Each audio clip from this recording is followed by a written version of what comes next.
Ketika Sanbalat mendengar bahwa kami sedang membangun kembali tembok, bangkitlah amarahnya, dan ia sangat sakit hati.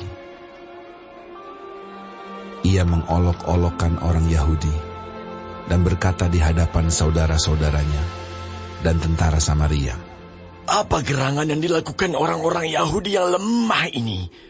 Apakah mereka memperkokoh sesuatu? Apakah mereka hendak membawa persembahan? Apakah mereka akan selesai dalam sehari? Apakah mereka akan menghidupkan kembali batu-batu dari timbunan puing yang sudah terbakar habis seperti ini?" Lalu berkatalah Tobia, orang Amon itu, yang ada di dekatnya, "Sekalipun mereka membangun kembali, kalau seekor anjing hutan meloncat dan menyentuhnya, robohlah tembok batu mereka." Ialah kami. Dengarlah bagaimana kami dihina. Balikanlah cercaan mereka menimpa kepala mereka sendiri. Dan serahkanlah mereka menjadi jarahan di tanah tempat tawanan. Jangan kau tutupi kesalahan mereka, dan dosa mereka jangan kau hapus dari hadapanmu. Karena mereka menyakiti hatimu dengan sikap mereka terhadap orang-orang yang sedang membangun.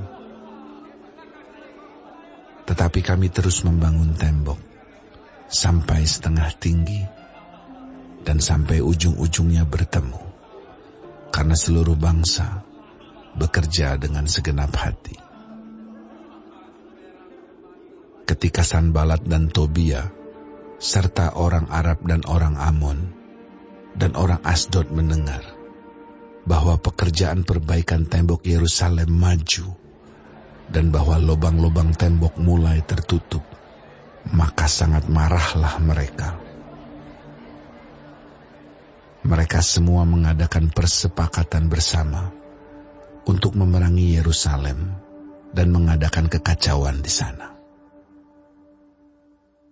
Tetapi kami berdoa kepada Allah kami dan mengadakan penjagaan terhadap mereka siang dan malam karena sikap mereka. Berkatalah orang Yehuda, "Kekuatan para pengangkat sudah merosot dan puing masih sangat banyak. Tak sanggup kami membangun kembali tembok ini." Tetapi lawan-lawan kami berpikir, mereka tidak akan tahu dan tidak akan melihat apa-apa sampai kita ada di antara mereka, membunuh mereka dan menghentikan pekerjaan itu. Ketika orang-orang Yahudi yang tinggal dekat mereka sudah 10 kali datang memperingatkan kami, "Mereka akan menyerang kita dari segala tempat tinggal mereka."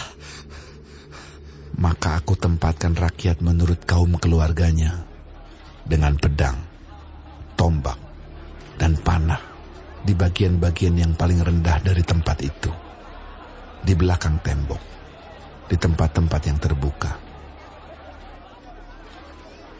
Kuamati semuanya, lalu bangun berdiri dan berkata kepada para pemuka dan para penguasa dan kepada orang-orang yang lain, "Jangan kamu takut terhadap mereka.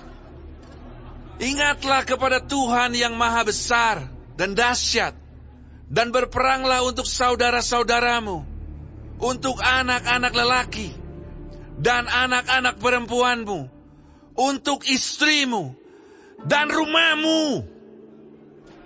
Ketika didengar musuh kami bahwa rencana mereka sudah kami ketahui dan bahwa Allah telah menggagalkannya, maka dapatlah kami semua kembali ke tembok, masing-masing ke pekerjaannya. Sejak hari itu, sebagian daripada anak buahku melakukan pekerjaan, dan sebagian yang lain memegang tombak, perisai, dan panah, dan mengenakan baju sirah. Sedang para pemimpin berdiri di belakang segenap kaum Yehuda yang membangun di tembok.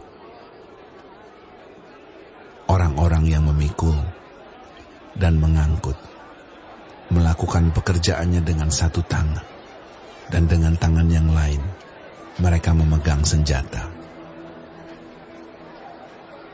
Setiap orang yang membangun bekerja dengan berikatkan pedang pada pinggangnya, dan di sampingku berdiri peniup sangkakala. Berkatalah aku kepada para pemuka dan para penguasa, dan kepada orang-orang yang lain. Pekerjaan ini besar dan luas, dan kita terpencar pada tembok yang satu jauh daripada yang lain.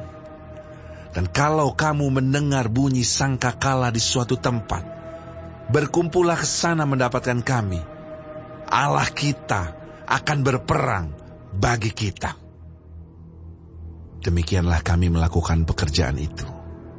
Sedang sebagian daripada orang-orang memegang tombak dari merekahnya fajar sampai terbitnya bintang-bintang. Pada waktu itu juga aku berikan perintah kepada rakyat. Setiap orang dengan anak buahnya harus bermalam di Yerusalem, supaya mereka mengadakan penjagaan bagi kami pada malam hari, dan melakukan pekerjaannya pada siang hari. Demikianlah aku sendiri, saudara-saudaraku, anak buahku, dan para penjaga yang mengikut aku. Kami semua tidak sempat menanggalkan pakaian kami. Setiap orang memegang senjata dengan tangan